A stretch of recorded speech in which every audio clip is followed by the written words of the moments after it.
Hello everyone and welcome back to my channel where we discuss all things logistics. Today I'm coming to you with a video about the types of carriers that you should avoid on your dispatching journey.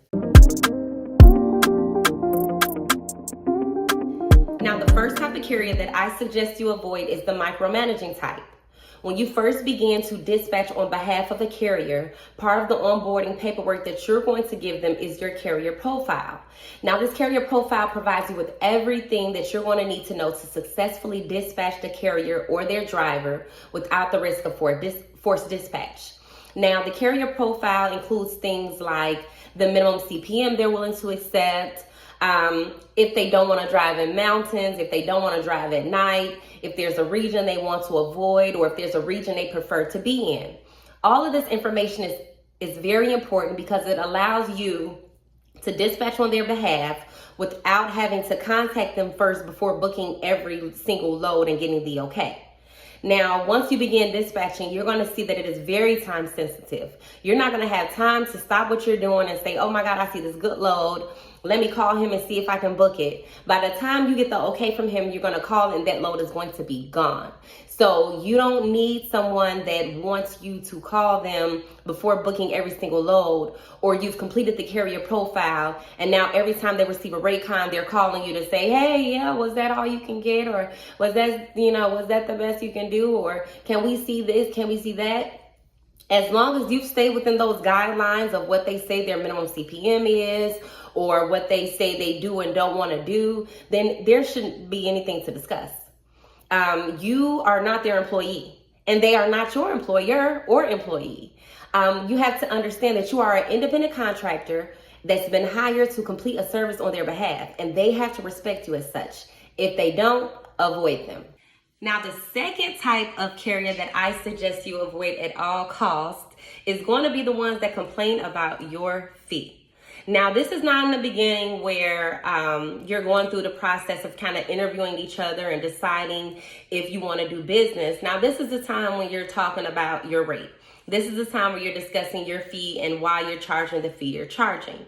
In the beginning, you may find some that are saying, well, I found a dispatcher I find that there's some that'll do it for 5% or 4%. And that's all good and dandy. If they found someone that's going to do the quality of work that you're going to do, and they're willing to do it and complete all these services for 4 and 5%, suggest that they go with that person by all means. Because what you don't want to do is hear about it for the life of the contract that you all have together. You're not going to want to keep hearing about it. But in those moments is when you stress that you're charging for the value of the services that you're going to provide, especially if you know that you're going to do your due diligence as a dispatcher. First of all, 10% is $10 on $100. It's not like you're getting all of their money. You're getting a small percentage of the load, and it is worth it for if not more, for the services that you're providing. Once you start dispatching, you're going to see it's a lot to juggle. Especially if you're doing your job correctly, reading those contracts thoroughly and filling out the paperwork and making sure you're staying up with the terms of the contract, because sometimes the contractors say you have to have certain stuff done within an hour, within 2 hours, or they're not paying out. They're going to want a dispatcher that does this stuff. And I just don't see a person is getting paid 4 to 5% of a load really doing that quality of a work. But I won't assume that they're not going to do it, but stand your ground. And that should just be in the beginning.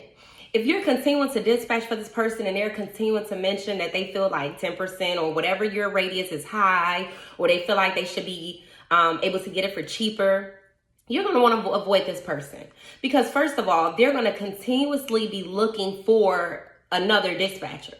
You got to know that your job is on the line, because they're going to continually be looking for someone else to replace you for the rate that they want you to work for. So at any moment, it can go from you dispatching to, hey, I no longer need your services. I finally found that person that's paying a cheaper rate, that's accepting a cheaper rate for the services.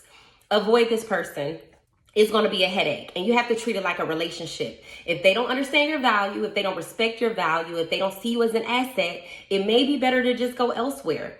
I always say in this industry, all money is not good money, and you may have to pass up a few people. So if someone already up front doesn't see your worth, and then they continue to tell you throughout the time that you're dispatching that they feel like it can be done for cheaper, or they feel like they can do your job, tell them to go find someone that will do it, and nicely, still remain professional, but just let them know, hey, I don't think that this is the best situation. I don't think that we should continue to do business together. And just express that and move on, because I guarantee you it's not worth the headache. And there are our own operators and drivers, carriers. There are people out here that really would like a good dispatcher, and they don't mind paying as long as you're providing the quality of services that they need, as long as the value matches what you're asking for. So as long as you know that you're a good dispatcher and you're doing your part, do not let someone give you that headache of continuously saying that your rate is too high, when I guarantee you it is not, especially for the workload that you're going to have to take on as a dispatcher. So avoid them. Now, the third type of carrier that you're going to want to avoid is the ones with a temper, the disrespectful ones. Now, this doesn't always come out in the beginning. Most of the time, it's when something has happened. And if you are familiar with trucking at all, whether you've worked in it or not, it can be frustrating. It's one of those businesses where there's a lot of ups and downs. So you may be dealing with a driver or a carrier who's a little frustrated. Maybe the brokers are blowing up their phone, or maybe they've been in detention for too long. Anything could be happening, but these things are not always in your hands. And if you're answering the phone for your carrier or their driver and there's yelling at the other end of the line, first of all, I would hang up. That's just me. I'm not dealing with anyone yelling at me. But let's just say they call and they're yelling or they're frustrated, and the first time, yeah, you can have a conversation about it and say that it can't happen again. But if that happens again, you need to be zero tolerance about it. You need to say, hey, you know what? This ends here. I'm not accepting this. And sometimes it's not exactly the carrier. Sometimes it's the drivers that they've hired. And if they don't have a protocol in place for how they want to deal with these people, then you need to avoid that at all costs. I don't deal with anyone yelling at me or wanting to argue with me about anything, because first of all, it should never get to that point. It should never get to that point. But you may find, and it's only happened to me once or twice in my career, where I've picked up the phone and it's a driver on the other end trying to yell, and I hang up. And then if they call back, I'll answer. But if they're yelling again, I'm hanging up again. And I bet you by that third time when they're calling you back, they're talking like they have some sense. And you just have a conversation with them about how you're just not going to accept any disrespect, especially when you're not giving it. Now, if they don't have something in place where these drivers are penalized, guess what's going to happen? It's going to keep happening. They're going to keep being disrespectful. I've literally had a driver call and threaten to shoot me because I asked for his ETA and he was just done because the broker had already asked the ETA.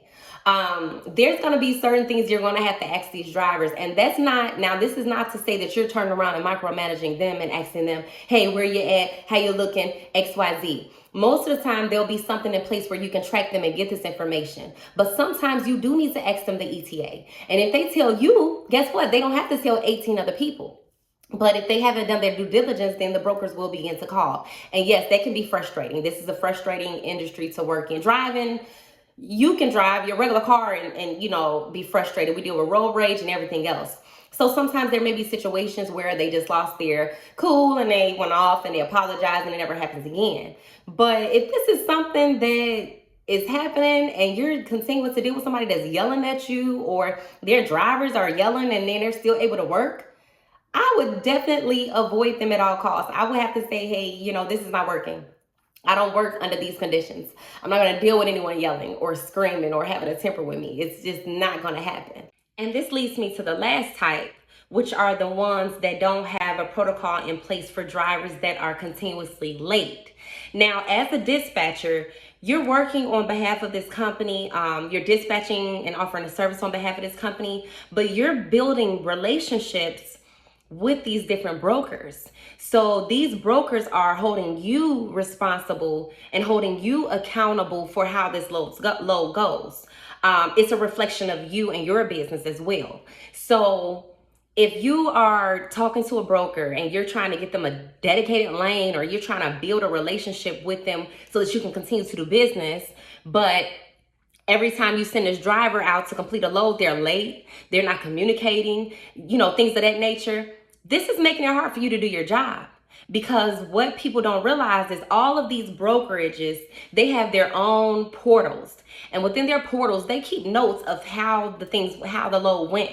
So they may record that the driver was late, the driver wasn't communicating, the driver was rude, whatever the case may be. And this makes it hard for you to do your job because now you just looked on a load board, you found a great load, and you called to negotiate it, and you find out the load can't be booked because the company is known for having rude drivers. What are you supposed to do with that? It makes it very difficult to do your job. So you need a carrier who has something in place that kind of holds these drivers accountable. You need them to be on time. You need them to do their part and hold their end of the bargain so that you can hold your end of the bargain. You don't want someone who's constantly getting negative feedback and you're continually having to dispatch for them, and it's a reflection on your company. So now you go and you have an entirely different business that you're working for, but within their system, it shows that all things logistics dispatch for a company, XYZ Logistics, who always had rude drivers, or their driver was never on time. These things are going to directly impact you and your ability to do business. And I suggest you avoid all of these people, all of these types at all costs. I'll see you next time.